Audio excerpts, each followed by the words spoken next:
All right, this is on. Well, hello. So my name is Lydia. Many of you know me, a few of you might not. So if you could flip to the next slide, please. A little bit about me. So as Erdo said, I'm a senior at Concordia, and I've always been really involved in music here. So I've been playing saxophone for going on 9 years now, and I've played French horn for 4, along with a variety of other instruments. And so getting into that has always been intriguing to me. And then I also really like the engineering aspect of things.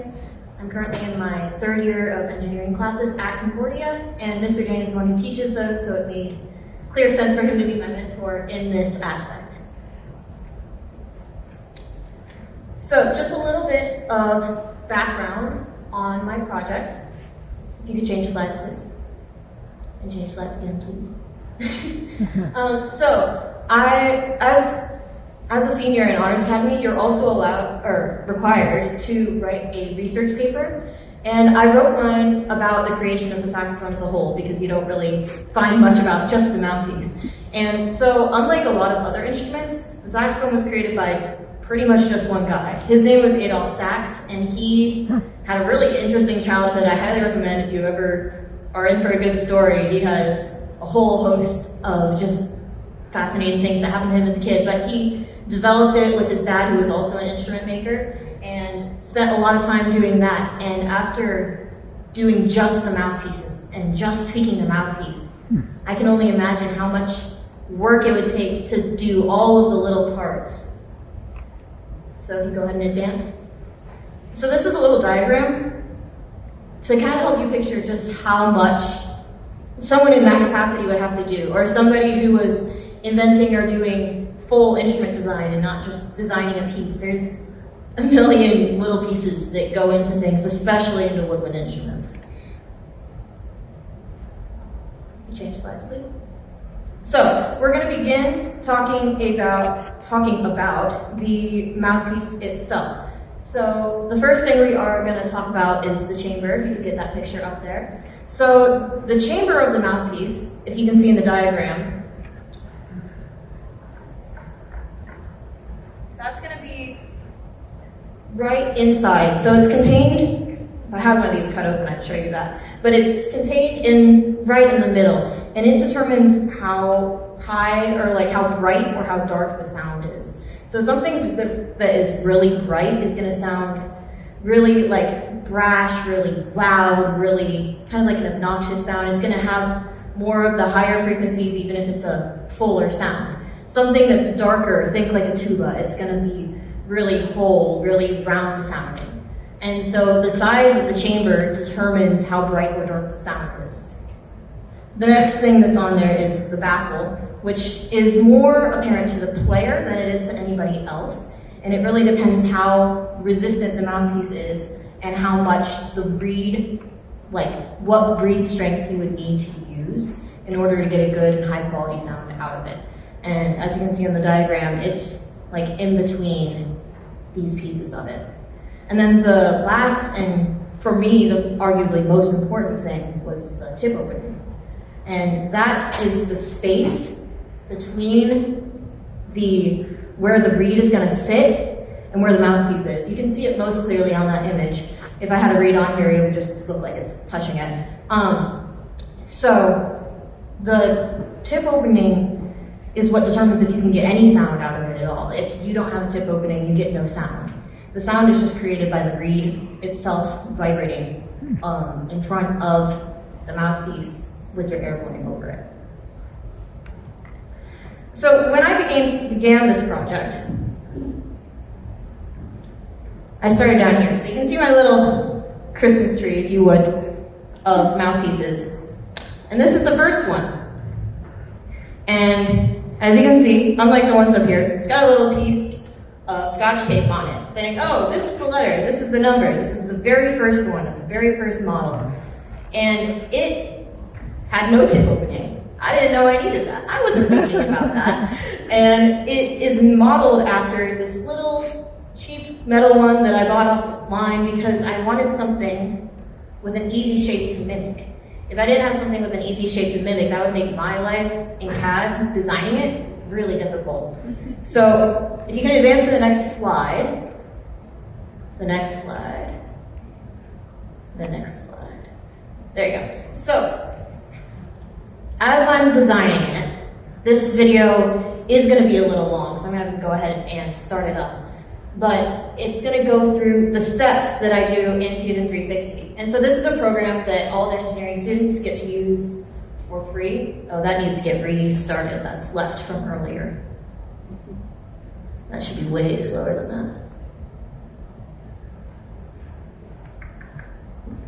Okay, so this program is called Fusion 360, and students get access to it for free. And it's a really professional program. You see all sorts of video tutorials online and things about it. And so it's a tool that I got to learn how to use in my engineering classes, and then I further developed while I was doing this project. And as I was doing it and tweaking it, making this one and working my way up and around this tree, I had the same file and I was just making little adjustments. So I added a tip opening, and then I modified this, and then I added numbers, so on and so forth, until I got something that sounded okay. I mean, it worked, but it wasn't what I was looking for. It wasn't perfect, and I didn't really love the sound that it produced. And that ultimately came down to a bit of a flaw in my philosophy with it. When I was making the adjustments, instead of going in and editing the original file I made, I just kept making more sketches and shaving off more and more of the material that was there. And so I had 120 or something edits on this one file. And so it was super slow, and to go in and change anything was tedious. And if I wanted to add material to the tip of it, I had to go back and delete every single time I had brought material off of it. And it was gonna be an impossible and complicated task when I realized that ultimately was what I was gonna have to do. So at this point I knew I needed a different step. And we were getting to Christmas break. So, actually, before I move there, can we advance to the next slide? So this is gonna have 2 videos of me playing it. I don't have my actual saxophone up here for the sake of time, for the sake of not having to change out the mouthpiece every 5 minutes. That would get really boring really fast. So this is gonna be the metal mouthpiece that I played it off of, and the 3D printed one. I can't quite tell which is first. I think the 3D printed one is first. And so you'll hear, hopefully, through the recording quality, the 3D printed one, I mean, it plays, and it plays okay. But it doesn't play great, and it doesn't play anything compared to the metal one. So if you could go ahead and play those.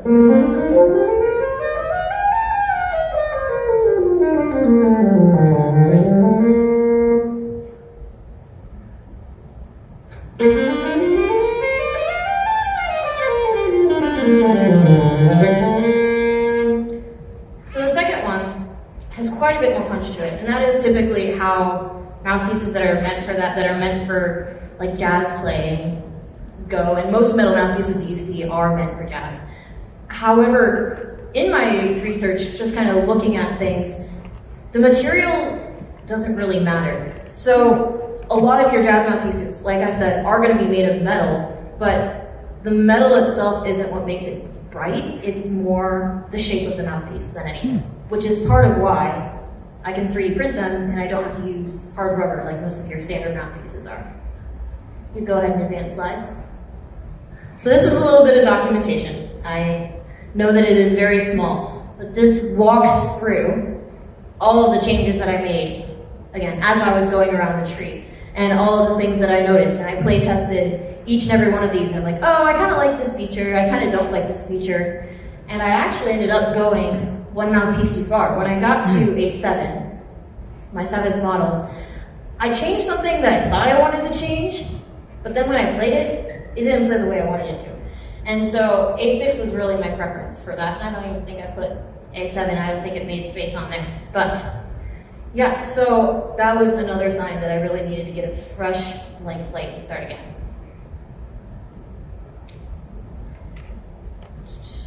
So there's a few slides we're gonna walk through here. Should advance. So another issue that I ran into was that I thought this phase, this first phase, I thought I was probably gonna be able to get that done in a quarter. I thought that was gonna be easy. Okay, we're just getting the basics, we're getting the idea, it's gonna make sense. And it took me longer than I thought it was going to, because maybe the printer was busy. It is the school printer. It's not that I owned it, and I didn't need to own one. But sometimes it was busy, sometimes it was broken. So it sometimes added time to my production. If you could advance.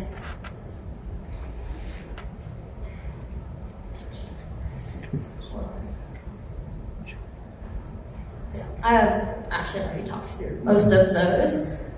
So we are going to move on to mouthpieces B and C. So if you advance, there are pictures of these mouthpieces that are all lined up here. So we have two different designs. We've got the B mouthpieces that are these four, and the C ones that are these four. And if I take them off, they look a little different. And that's because it's not like the A ones where I kept making adjustments and just changing it. I started fresh with each of them. So there's a little bit of a different shape and cut, and this one's more triangular, I guess, where the other one is more round. So when I was designing these, it was over Christmas break, and it took me so much less time to just start over. Now that I'd learned everything from the A mouthpieces, I could apply all of that to the very first one. This one was probably, I don't even know how many hours of work, just changing it. This one was like 2 hours to design. Each of these edits was probably under a half hour. So it took way less. And when you advance to the CAD video, you'll notice that the video also goes a lot faster of the whole design. I think it's 30 seconds. And so the difference was I didn't go in, make a new edit every time I wanted to change something. I just adjusted the previous edit I made. It was more of a learning how to get comfortable in the software and to use the software in the most efficient way possible. And so this is going to be the B mouthpiece that you see up here, and then I'm going to go through and play through it once this video is done. And the C mouthpiece, once we get there, is even faster, even fewer steps as I tried new methods of designing it.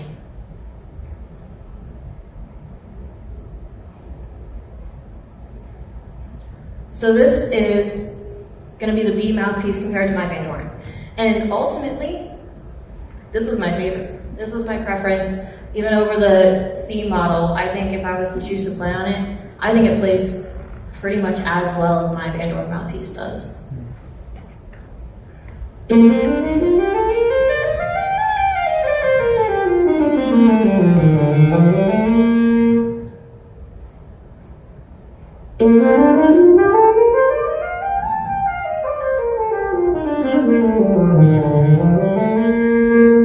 And so, yes, there is a difference. It is noticeable. But that mouthpiece is $120. This is like $9 and a few hours of my time. And there's a huge difference between this one and something you buy for $20 made out of plastic if you were a fourth grader just getting started.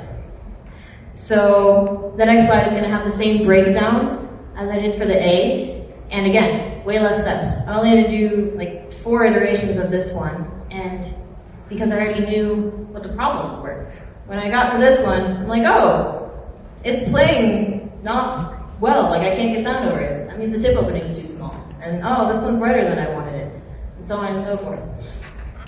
So it made that process easier. Then this is the video for C, and like I mentioned, it does go quickly because I used a different tool. For this one I used Revolve, and so I made the shape and I spun it around an axis, and so it made the steps cut in half again. Like I said, this one was like 100 steps, this one was like 30, and this one was like 10. So, and then this is me playing the C mouthpiece and my jazz one next to each other.